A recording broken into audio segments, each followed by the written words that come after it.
Picture this. Germany's struggling, France is faltering, and who comes to save the day? The Brits. I know, usually it's the other way round, right? But in the most unexpected plot twist of 2025, the UK just became Tesla's European sanctuary. And trust me, the numbers behind this story are absolutely wild. Just last week, I was standing in central London. In 1 hour, I counted 17 Tesla Model Ys cruising past. Now, that might not sound remarkable until you realise what's happening across the channel. You see, while Britain's Tesla love affair is heating up, the rest of Europe seems to be filing for divorce. You see, while everyone was busy writing Tesla's European obituary, something remarkable was happening across the channel. 50,334 British buyers just gave Tesla the biggest vote of confidence yet. And that's not just a number, that's a statement. But look, here's the thing. This isn't just about sales figures. I think there's a fascinating psychology at play here, and I promise you it's not what anyone expected. You see, while Tesla's European sales were taking a nosedive, we're talking a painful 10.7% decline, the UK was quietly building momentum. The Model Y didn't just succeed, it became the 5th best-selling car overall in Britain, not just among EVs, among all cars. And in a country famous for its love of small hatchbacks and traditional buyers, an American electric SUV just crashed the party and became one of the most popular vehicles. But before I reveal exactly how Britain pulled this off, we need to understand just how dire things got on the continent. Because trust me, this contrast is going to blow your mind. Let's start with Germany, Tesla's former European stronghold. Are you ready for this?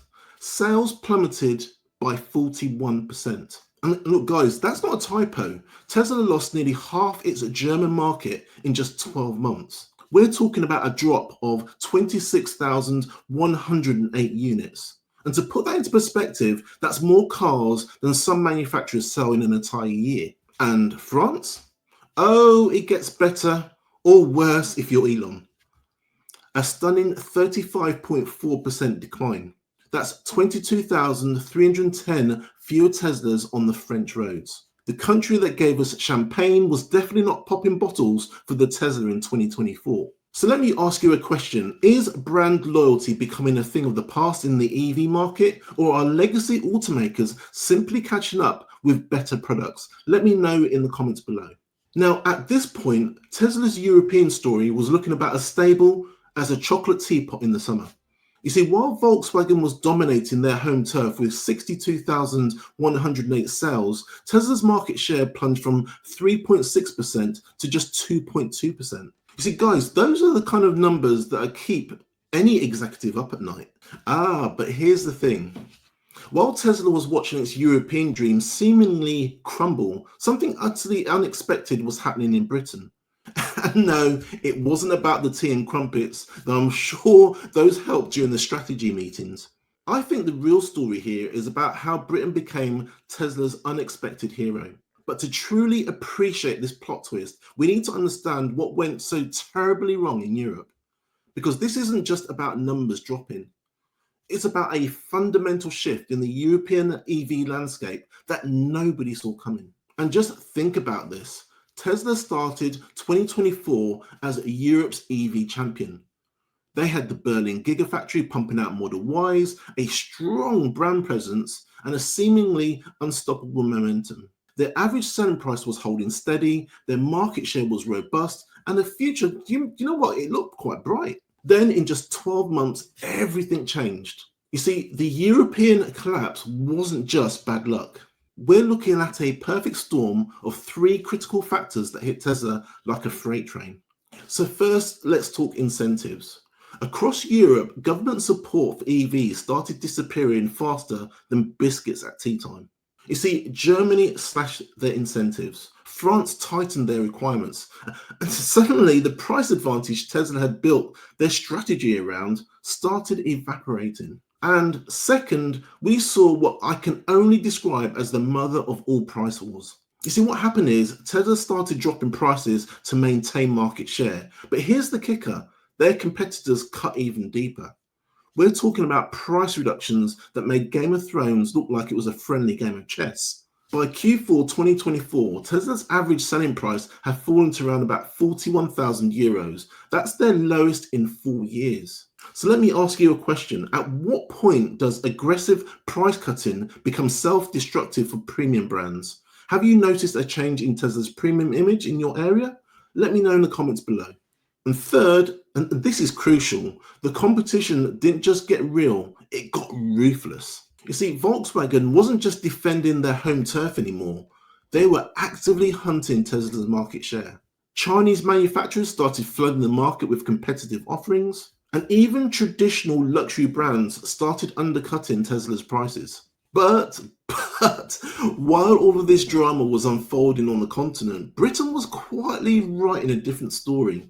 And this is where it gets really, really crazy. Because the UK didn't just maintain Tesla's sales, they absolutely crushed it. You see, the Model Y became the fifth best-selling car overall. And I'm going to say this again, that's not just EVs, that's all cars. So just think about that for a second. In a country famous for its love of small hatchbacks and traditional brands, a large American electric SUV just became one of the most popular vehicles. We're talking about a market where the Ford Fiesta has dominated for decades, and suddenly Tesla Model Y is outselling practically everything except for a handful of budget-friendly favourites. And you know what? The numbers are staggering. 32,862 units of Model Y registrations in 2024 alone. Add another 17,000 Model 3s to that tally, and you've got a success story that nobody, and I mean nobody, predicted. And while the rest of Europe was turning its back on Tesla, British buyers were embracing the brand with open arms. So what made Britain different? After diving deep into the data and speaking with industry experts, three crucial factors emerged that nobody saw coming. You see, first, the right-hand drive market dynamics created a unique advantage for Tesla. You see, while most European manufacturers were focused on the left-hand drive market, Tesla's global production flexibility meant that they could pivot to meet UK demand without even missing a beat. And this gave them a significant edge over the competitors who had to specifically retool for the British market. And second, and this is fascinating, British charging infrastructure quietly became one of Europe's best. While the rest of Europe was arguing about charging standards and the network capability, the UK got on with the job of building out a comprehensive charging network. Tesla's supercharger stations became the gold standard, and it turns out the British love for queuing translated perfectly into ordering charging stations. Who knew?